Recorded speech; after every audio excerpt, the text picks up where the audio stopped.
Hai, Assalamualaikum warahmatullahi wabarakatuh.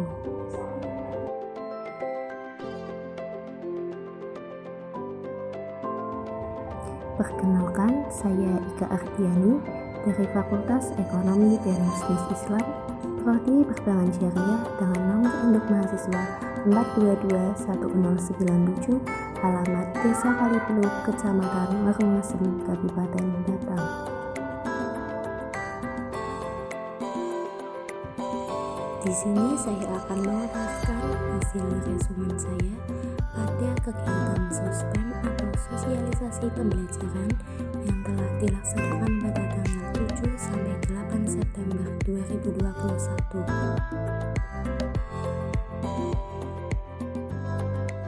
Berikut merupakan pemateri sosialisasi pembelajaran 2021. Yang pertama, Dr. Haji Sinta Dewi Rismawati. Yang kedua, Dr. Haji Tamamuddin. Yang ketiga, Dr. Muhammad Hafiz Maksum. Yang keempat, Dr. Haji Tamamuddin Tubagus Surur.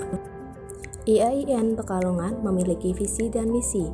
Visi IAIN Pekalongan menjadi perguruan tinggi keagamaan Islam yang terkemuka dan kompetitif dalam pengembangan ilmu pengetahuan dan teknologi berwawasan keindonesiaan di tingkat nasional pada tahun 2036.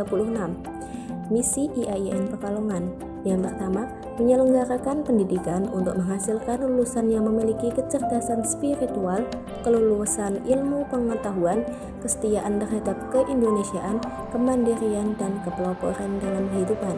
Yang kedua, mengembangkan ilmu pengetahuan, teknologi, dan seni melalui penelitian bagi kepentingan keindonesiaan dan kemanusiaan.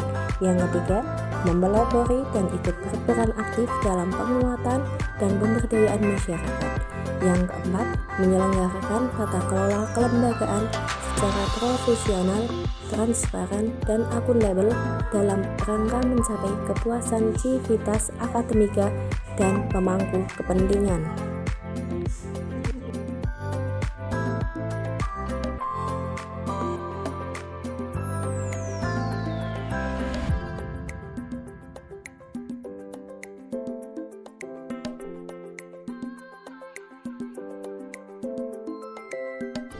Teman-teman di sini sudah pada tahu belum apa itu FEBI? FEBI merupakan singkatan dari Fakultas Ekonomi dan Bisnis Islam.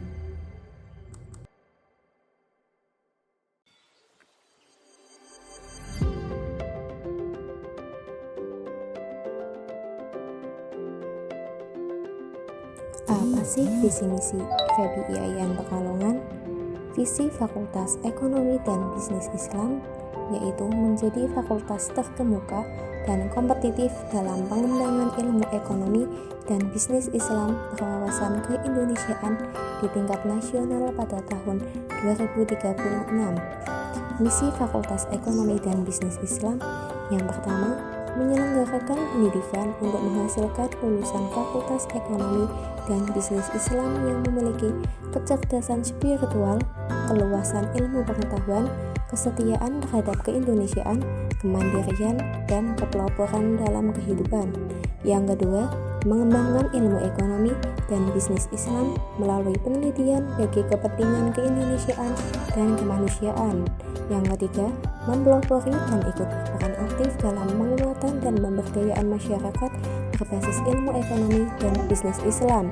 Yang keempat, menyelenggarakan tata kelola kelembagaan secara profesional, transparan, dan akuntabel dalam rangka mencapai kepuasan civitas akademika dan pemangku kepentingan.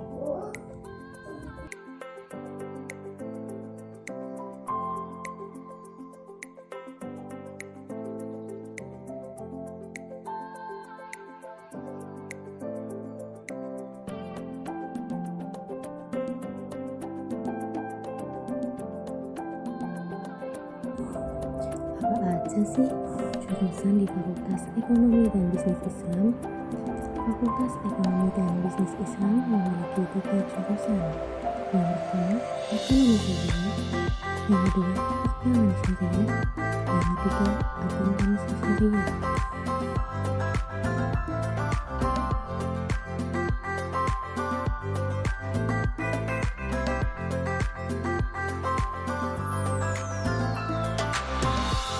Apa aja sih fasilitas FEBI?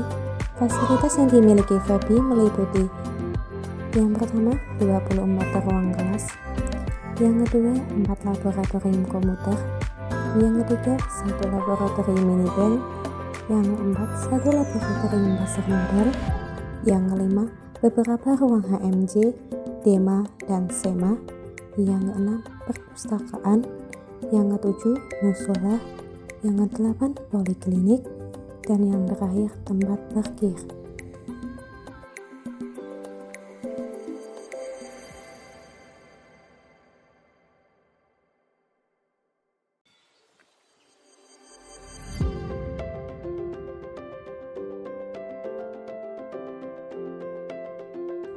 Visi misi perbankan syariah.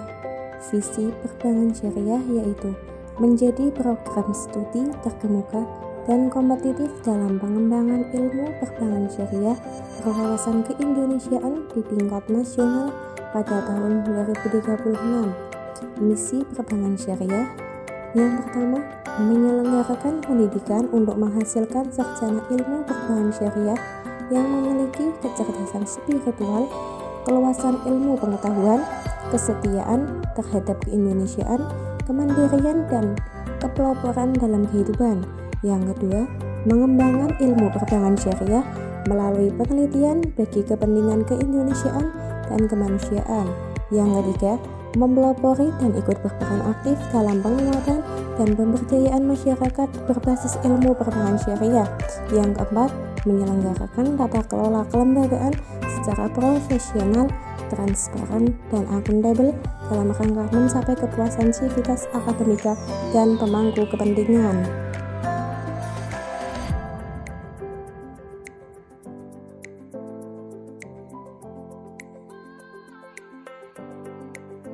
Sejarah singkat perbankan syariah.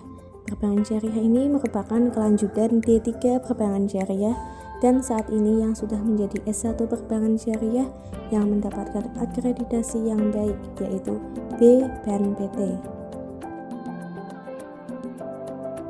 Lulusan perbankan syariah bisa jadi apa sih? Yang pertama, menjadi ahli dalam bidang pemasaran perbankan syariah. Yang kedua, menjadi ahli dalam bidang keuangan perbankan syariah. Yang ketiga, menjadi peneliti bidang kajian perbankan syariah. Yang keempat, menjadi entrepreneur. Yang kelima, menjadi dewan pengawas syariah.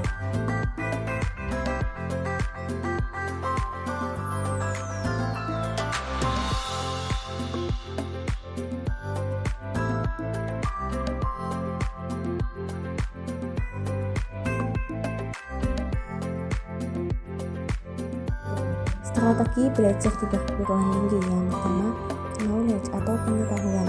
Seseorang yang berkuliah tentu saja akan lebih memiliki pengetahuan yang banyak dan wawasan yang luas. Yang kedua, skill atau keahlian. Dengan kuliah kita akan mendapatkan skill atau keterampilan, baik keterampilan yang bersifat teknis maupun non-teknis. Contoh sederhananya saat berkomunikasi dan mempresentasikan suatu hal. Yang ketiga, teknik, yaitu jika kita berada di bangku kuliah maka kita akan mengetahui teknik-teknik yang penting dalam suatu bidang yang orang awam belum tentu mengetahuinya. Yang keempat, attitude atau sikap. Ketika kuliah maka sikap kita akan terbentuk menjadi sikap mahasiswa yang dewasa dengan memiliki attitude yang jauh lebih baik. Yang kelima, experience atau pengalaman. Dengan mengikuti kuliah yang baik maka kita akan mendapatkan pengalaman-pengalaman yang baru. Apa sih bedanya kuliah dengan sekolah? Ketika kita memasuki dunia perkuliahan, kita akan memiliki tanggung jawab yang lebih besar. Tanggung jawab ini diselesaikan oleh mahasiswa itu sendiri untuk menyelesaikan kasus-kasus maupun tugas-tugas yang sudah ditugaskan untuk mahasiswa tersebut. Yang kedua, ketika kita kuliah, kita akan mendapatkan nilai-nilai yang lebih tegas. Yang ketiga, jumlah ujian yang ada di dunia perkuliahan jauh lebih sedikit dibandingkan ketika kita sekolah. Metode yang digunakan pada saat ujian juga berbeda-beda. Terkadang ujian tertulis, ujian lisan, bahkan ada ujian penugasan akan lebih sedikit. Yang keempat, kecepatan mengajar lebih tinggi dengan harapan akan memperoleh pendewasaan keterampilan lebih baik. Yang kelima, penugasan tidak selalu dikoreksi. Pada saat di perguruan tinggi, penilaian dapat dilihat dalam berbagai aspek. Cara belajar yang pertama, strategi belajar visual, yaitu cara belajar dengan cara memahami dalam bentuk gambar atau bacaan. Yang kedua, strategi belajar auditori, yaitu strategi belajar dengan cara mendengarkan penjelasan dari dosen dengan baik dan seksama, dan juga dapat dilakukan dengan cara menerangkan secara lisan materi kuliah kepada teman. Yang ketiga, strategi belajar kinestetik, yaitu strategi belajar dengan cara melibatkan sebanyak mungkin anggota tubuh, memperbanyak latihan soal, mencoba untuk menulis poin-poin penting yang ada pada materi.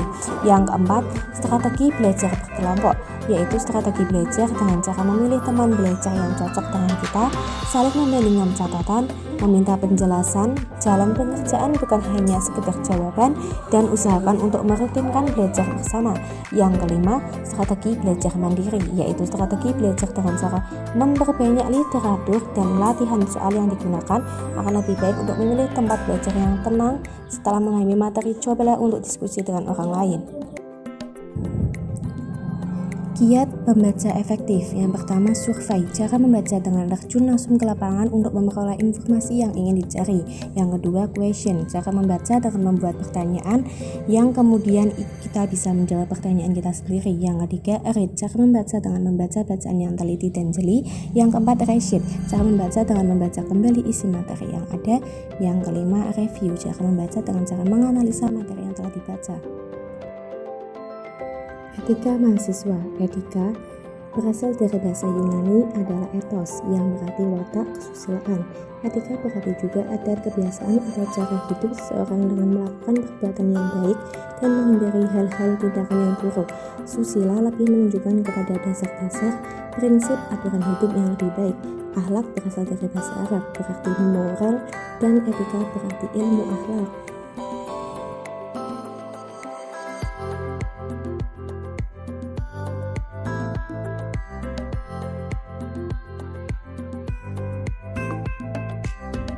Etika dibagi menjadi dua, etika komunikasi dan etika berbusana.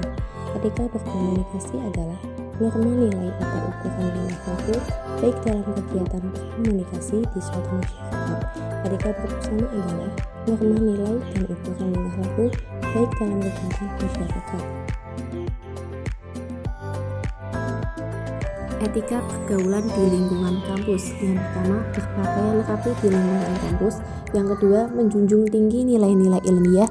Yang ketiga, melakukan peraturan yang berlaku. Etika pergaulan di kampus. Yang pertama, saling menghormati antar sesama mahasiswa. Yang kedua, jangan bersikap asusila atau seksual. Yang ketiga, bersedia menerima sanksi. Etika pergaulan di luar kampus. Yang pertama, menjadi contoh yang baik di lingkungan. Yang kedua, berperilaku dan bertutur kata yang baik. Etika mahasiswa dengan dosen, bersikap sopan. Etika pergaulan sesama mahasiswa. Yang pertama, biasakan menyapa, jangan mengolok-olok, hindari ucapan yang merendahkan, dan solidaritas.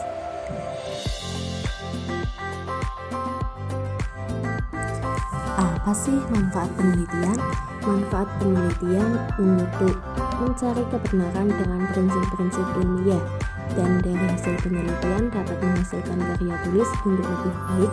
Karya tulis dipublikasikan agar dia dibaca orang banyak. Bentuk-bentuk karya ilmiah: yang pertama makalah, yang kedua artikel, yang ketiga skripsi, yang keempat tesis, dan yang kelima disertasi.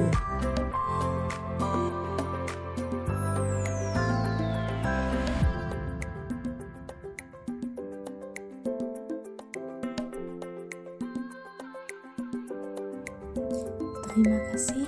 Assalamualaikum warahmatullahi wabarakatuh.